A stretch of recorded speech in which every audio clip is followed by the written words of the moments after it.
Good evening, Vectrekkers. This is a very quick update video of my recent progress implementing a fix that Graham Toll has been asking me to make for, well, since the very beginning I put the demo on Facebook.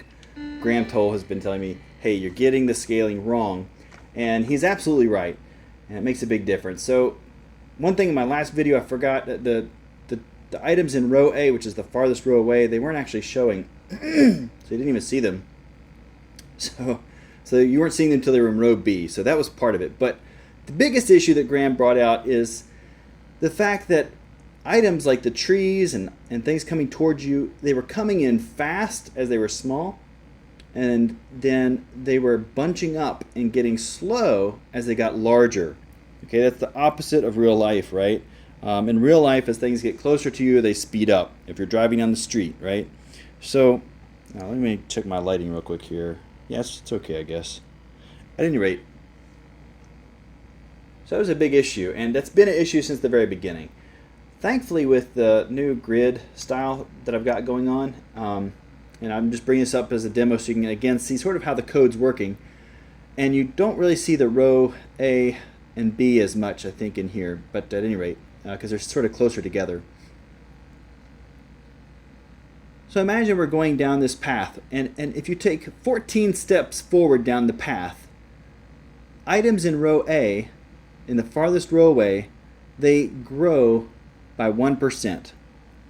So 14 steps forward, the farthest things away grow for 1%, 14 steps. When you go 9 steps forward, which is less, right?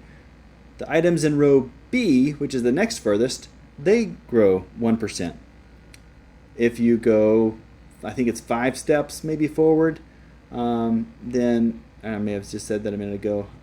So row B is 9 steps, I think. Row A is 14 steps, and then 5, and then I believe it's 3 or 2 for row D, and then row E I think is 1.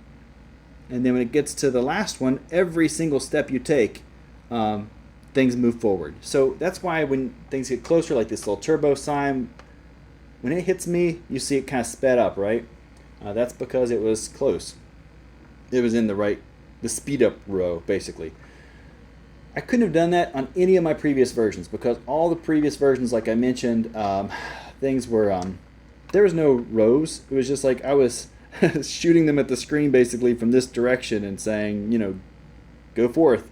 And I could move them sideways at any point, but the up and down, I couldn't get that until I made this row idea.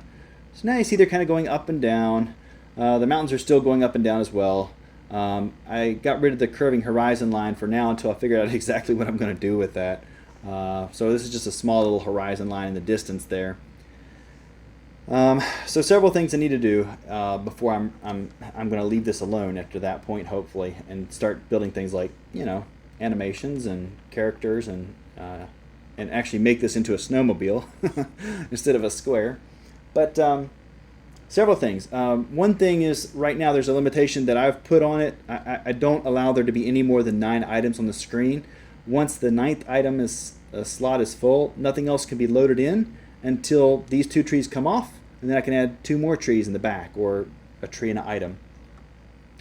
So I have to increase the number of items, at least 12, maybe 15, because when I speed this up to the normal speed it was before, since they're slowing down and kind of packing up in the back, you end up with some gaps. And because I end up I can hold 15 items back there before they even really start coming forward.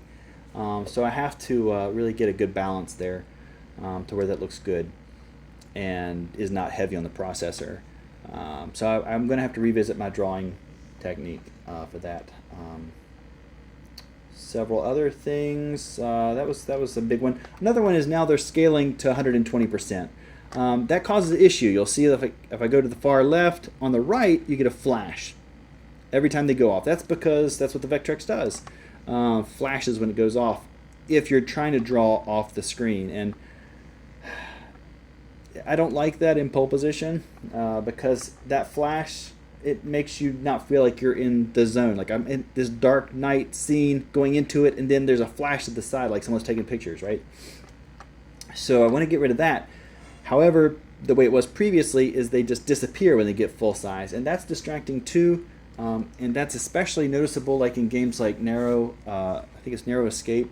Was that what it's called? Narrow Escape 3D, right? Those walls when they get full size, they disappear, and it's a little jarring. So I want to avoid that. Graham Toll had a suggestion about possibly drawing my items from the middle, which I'm doing for some, but not for the trees. So that would be a good option. That way I can turn off one side when they go off and then turn off the other. And at any rate, we'll see how that goes. I'm going to play around with that a little bit. And then also brightness, things that are far away should be dimmer than when they're close. And I can certainly do that. Tell it, hey, what row are you on? You're on a dim row. I've got 6 rows, so that's 6 levels of brightness, and that's less than I need. So anyway, that's great. So we're good on there. What else do we have? That's pretty much mainly it. I've had a lot of names I could be throwing out right now. A lot of folks have really helped out. So I'm not going to mention them in this video necessarily. Next video where I do the 3D one coming up, I'm going to talk about things I've learned from 3D. I look forward to that video. But certainly folks are offering to make overlays to work with me on that. And then there's folks that have offered me a lookup table for sine wave. I kind of had one, but it wasn't a very good one. It wasn't the sine wave table that was given to me on Facebook is perfect, and it was used for the Turkey Runner game. I am totally going to use that, especially on the rappel level. I got a lot of sine waves going on there, so I got some good randomizer code, so I'm going to possibly use that. One quick thing I just want to give a shout out to everybody in the Facebook group. I really appreciate all your feedback. I think 3 years ago, maybe 5 years ago, I wouldn't have been very open to feedback. I want to do I like to do everything myself. I do look at this as being a puzzle, right? And so sometimes when people offer you feedback, if you didn't ask for it, it can almost feel like someone's trying to complete the puzzle for you. I'm over that. I'm not. So don't worry about me. I've said. I think some people are probably a little concerned that I might get discouraged by negative feedback.